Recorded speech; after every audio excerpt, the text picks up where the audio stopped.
Graça e paz.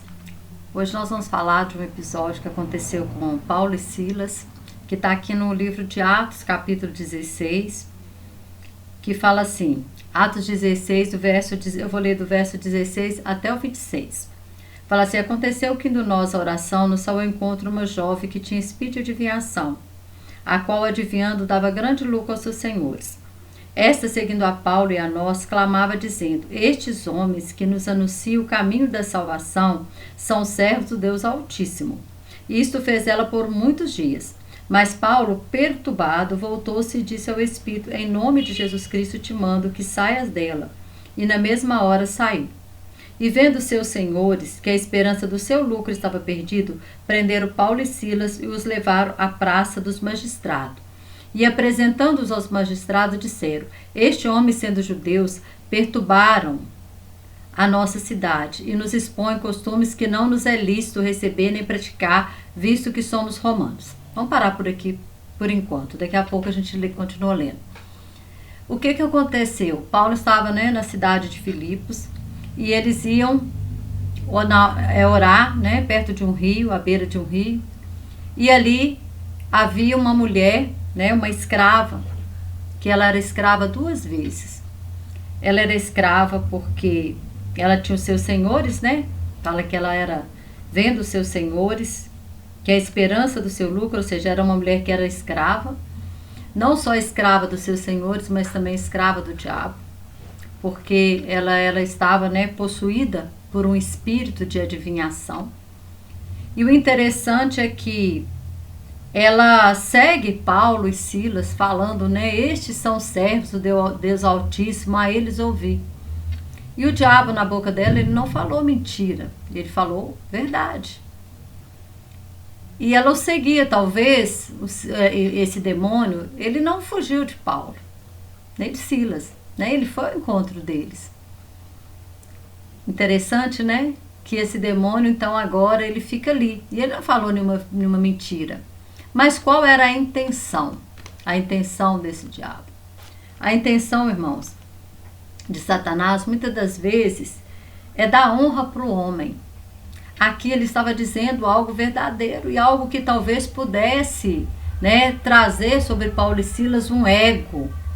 Um ego, nossa, eu sou... Ele está dizendo que o próprio demônio está reconhecendo que eu sou servo do Deus Altíssimo.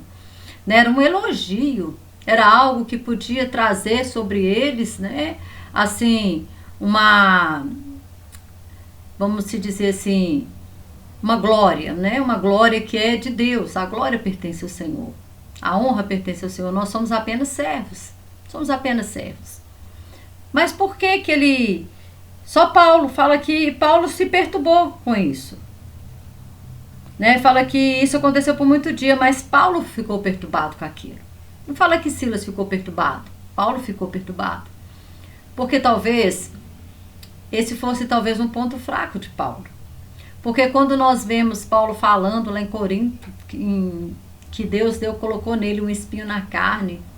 E por que ele colocou aquele espinho na carne? Que ele permitiu aquele espinho na carne?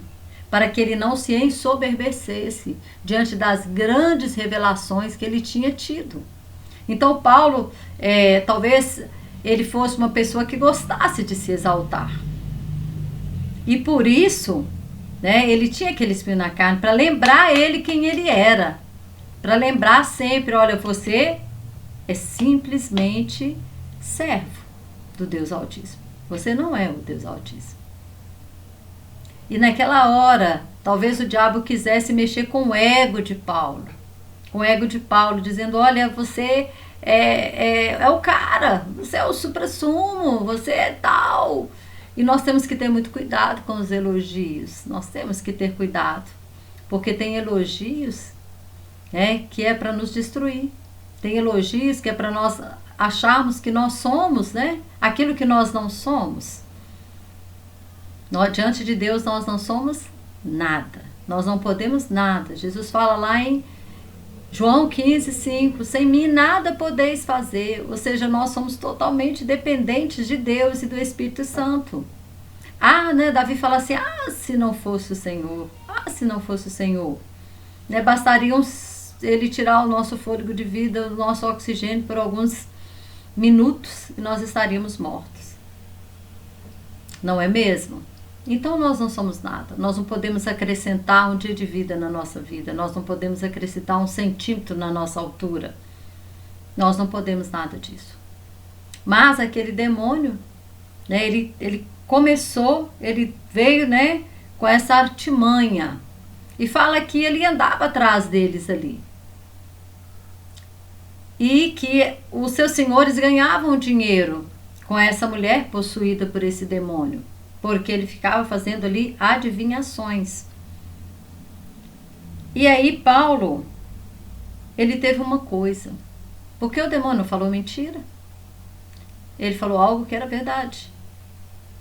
Mas, porém, Paulo ele teve um discernimento de espírito. E é algo que nós precisamos muito nos nossos dias. É discernimento de espírito. Por quê? Porque nós vivemos um tempo que desde o início, né, desde os primeiros séculos, desde antes, né, de Jesus, já existiam os falsos, sempre existiam os falsos profetas. Mas Jesus fala, Jesus nos alerta muito, acautelai-vos dos falsos profetas, porque virão e, se possível, enganarão até mesmo os próprios escolhidos. Então nós estamos vivendo essa época de muitos falsos profetas. E às vezes, se você tem em si, né, esse ego aguçado, essa vontade de querer ser o que você não é, o diabo, ele sabe o nosso ponto fraco. Ele sabe, né, até onde vai a nossa vaidade. E aí ele flama, né? Quantas pessoas, quantos homens de Deus, nós vemos que caiu, né? Quantas pessoas caíram por causa de quê? Por causa de um ego inchado, inflamado, né? Inflamou-se seu ego, achou, a igreja cresceu muito, ele achou que ele era o dono da igreja, que ele era o tal, ou ela, e de repente cai. Por quê? Porque o diabo sabe, né, aonde muitas vezes atuar. Por isso Pedro ele fala assim, lá em 1 Pedro 5,8 fala assim: sede sóbrios e vigiai, porque o diabo, vosso adversário, anda em derredor como leão, bramando, buscando a quem possa tragar, ao qual resistir firmes na fé, sabendo que as mesmas aflições cumpre entre vossos irmãos no mundo. Ou seja, o diabo ele anda ao nosso derredor. E nós não podemos nos desvencilhar disso, achar que isso não acontece, porque acontece. E nós temos que vigiar muito os nossos pontos fracos. E estar sempre dizendo para Deus: Deus, me ajuda, Espírito Santo, e me dê discernimento de espírito. Quando é algo que vem do Senhor e quando é algo que não vem do Senhor. Né? A segunda coisa que nós vemos aqui, irmãos, é que essa mulher, né, ela era escrava 2 vezes. Ela era escravizada pelos seus senhores e ela era escravizada pelo diabo. E então, dentro desse texto, a primeira libertação que acontece é dessa mulher.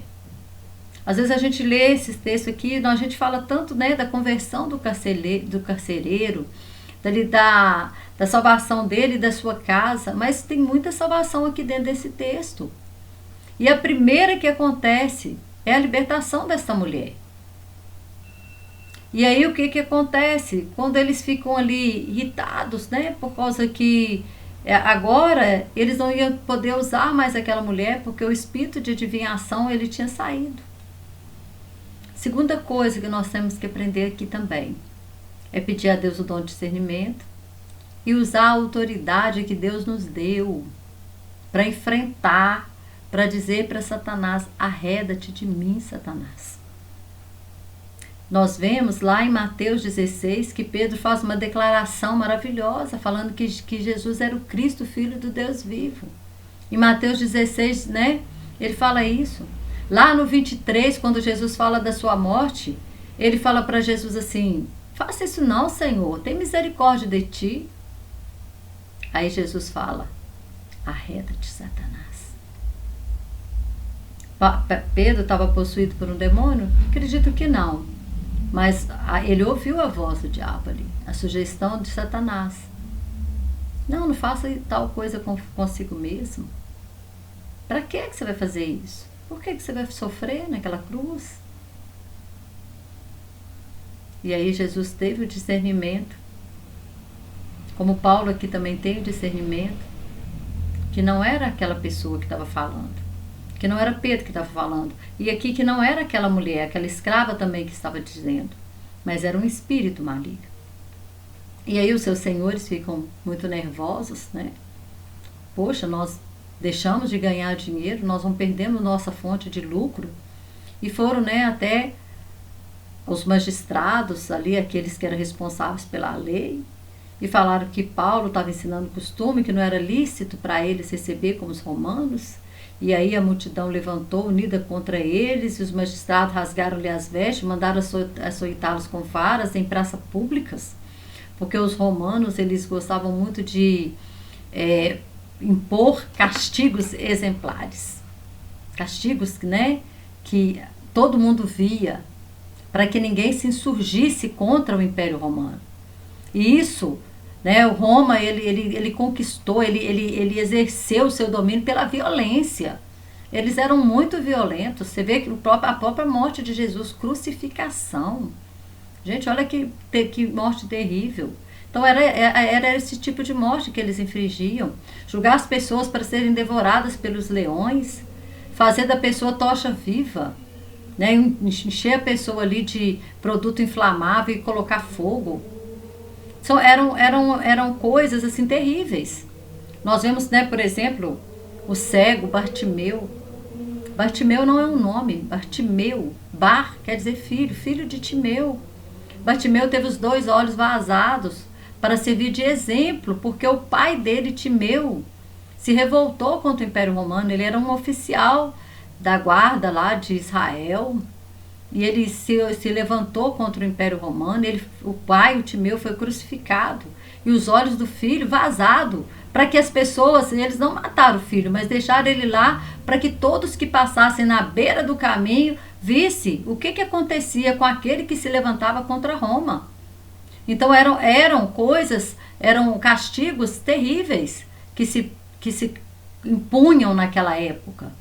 Então Paulo, eles são ali recebem muitos açoites ali com vara, em praça pública, para todo mundo ver, para ser algo assim exemplar, para dizer assim, olha, vocês não venham aqui mais na nossa cidade, vocês não preguem aqui na minha cidade, vocês não falem desse Jesus aqui na nossa cidade. E aí eles são colocados no cárcere.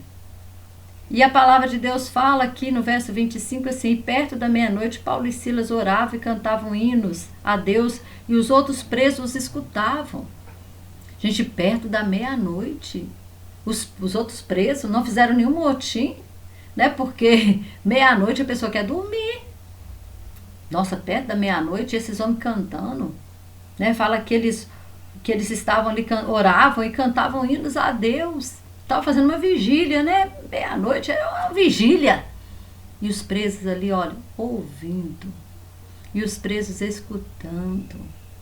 Então a segunda coisa, aqueles presos também foram impactados pelo poder de Deus. Porque quando nós estamos cheios da unção de Deus, quando nós não nos curvamos diante dos elogios do mundo, diante do homem, diante do diabo, nós ficamos o quê? Cheios do Espírito de Deus.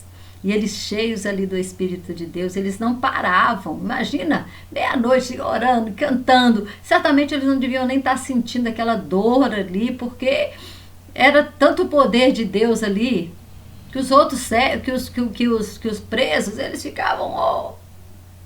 Você já viu aqueles cultos que a unção de Deus desce de uma tal forma que você não quer que acabe nunca mais? Você fala, não, é aqui que eu quero ficar. É aqui que eu quero ficar, porque, né, vamos ficar aqui, vamos fazer igual os discípulos, vamos fazer uma tenda aqui, Senhor, para o Senhor, para Elias, para Moisés, vamos ficar aqui. Então, os presos ficavam ali ouvindo, os presos ficavam ali escutando, e os presos, então, não se moveram do lugar. Aí, de repente, veio um terremoto, um tão grande terremoto. A Bíblia põe que é tão grande terremoto que os cárceres se moveram. E logo se abriram as portas e foram soltas as prisões de todos. Não foram soltas a prisão de Paulo. Não foram só a prisão as cadeias que prendiam Paulo e que prendiam Silas, mas foi solta a prisão, as cadeias de todos, todos, todos. E sabe aquele negócio que a unção está tão grande que você não arreda o pé? A unção está tão boa, o poder de Deus está descendo de uma maneira tão maravilhosa que você fala, daqui eu não arredo. Ninguém saiu do lugar, ninguém arredou o pé, ninguém arredou o pé.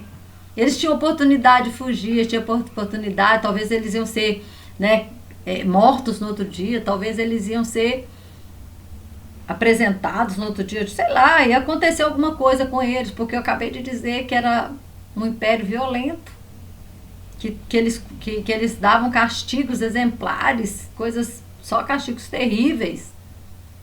Mas mesmo assim, o poder de Deus era tão grande dentro daquela cela, a adoração era tão maravilhosa ali, que eles não conseguiram sair do lugar. Oh Deus do céu!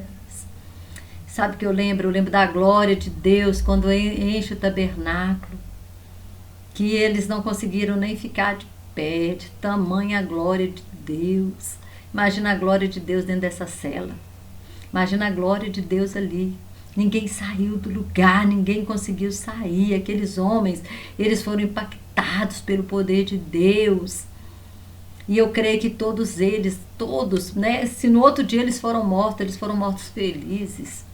Eles partiram, mas eles partiram, sabe, com a certeza de que eles haviam conhecido a Deus. Será que nós temos, sabe, impactado as pessoas com a nossa adoração, com as nossas orações, com a nossa vida? Porque ali não era só oração, não era só canção, era vida, era vida. Por que você está aqui? Porque eu expulsei o demônio de uma mulher. E aí nós fomos açoitados em praça pública. Mas eles não estavam ali reclamando do magistrado, falando mal dos homens que os entregaram. Eles estavam ali louvando o Senhor. Então ali não era só adoração, não era só oração, era também testemunho vivo do poder de Deus, testemunho vivo do poder de Deus. E aqueles homens foram impactados pelo poder de Deus. Então aqui nós já vemos, né, a libertação dessa mulher. E com certeza essa mulher se rendeu ao Senhor, porque ela falou assim, olha, aqueles homens têm um Deus que é maior do que aquele que estava em mim. Porque o Deus que estava nela é o Deus desse século. É o espírito maligno. Era os demônios que estavam nela. E aí agora ela conheceu um Deus verdadeiro. Aquela mulher teve a oportunidade de conhecer um Deus verdadeiro quando ela é liberta daquele demônio. Agora esses presos têm a oportunidade de vivenciar algo que eles nunca tinham visto na vida deles. Quem sabe ali havia entre eles ladrões, havia entre eles homicidas, havia entre eles pessoas que já haviam feito de tudo e que mereciam estar ali. Mas Paulo e Silas não mereciam estar ali. Mas mesmo assim, estando ali, eles não estavam ali murmurando, eles não estavam ali reclamando. Eles estavam ali, cheios do poder de Deus. Cheios do poder de Deus. E aqueles homens foram impactados pelo poder dele.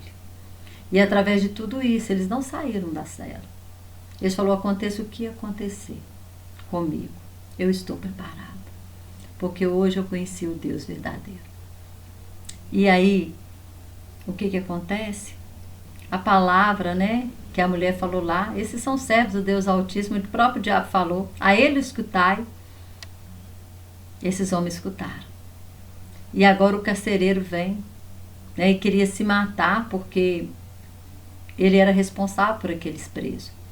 E quando os presos fugiam, que a pena que iria vir sobre o preso, vinha sobre o carcereiro. Se aquele presos eles iriam morrer enforcado, quem morria enforcado era o carcereiro, porque ele deixou fugir. Então ele preferia se suicidar do que viver as mortes terríveis que eram nessa época, que era imposta pelo Império Romano, eram mortes terríveis. Então eu me suicido, mas eu não quero passar por um tipo de morte dessa. Mas aí Paulo clama com grande voz, dizendo, não façais tal coisa, porque todos estamos aqui. Ele pensou assim, todos fugiram. E aí agora é ele que fica impactado, né? Ele que fica impactado. Quê? Vocês tiveram a oportunidade de fugir, vocês não fugiram. Vocês vão enfrentar a fúria de Roma. Vocês preferem enfrentar a fúria de Roma? Sim, nós estamos aqui. E aí, ele vira para Paulo e fala assim, tira-os para fora e pergunta o que é necessário que eu faça para ser salvo. E aí Paulo, eles disseram, crê no Senhor Jesus Cristo e será salvo tu e a tua casa. Irmão, sabe por que tu e tua casa? Porque o poder de Deus, ele é tão grande que ele não consegue, nós não conseguimos, não fica somente em nós. Como Paulo, como fala lá no Salmo 23, onde a minha cabeça com óleo, o meu cálice transborda. E nós começamos a transbordar o poder de Deus por onde nós estivermos. Por onde nós estivermos, o poder de Deus, ele vai tocar e vai ser algo que vai impactar as pessoas. Então, primeira lição que eu quero falar para você. Primeira coisa, cuidado com os elogios. Cuidado de onde saem esses elogios.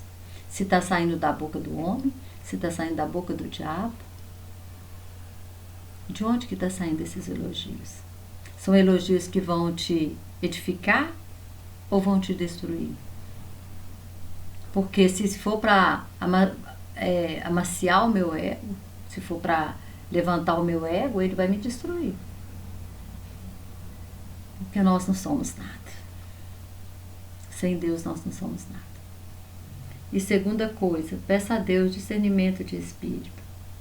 Porque peça ao Espírito Santo que nos dê esse discernimento de saber de que aquele que se aproxima de nós, eles têm se aproximado porque querem Deus ou porque querem nos destruir.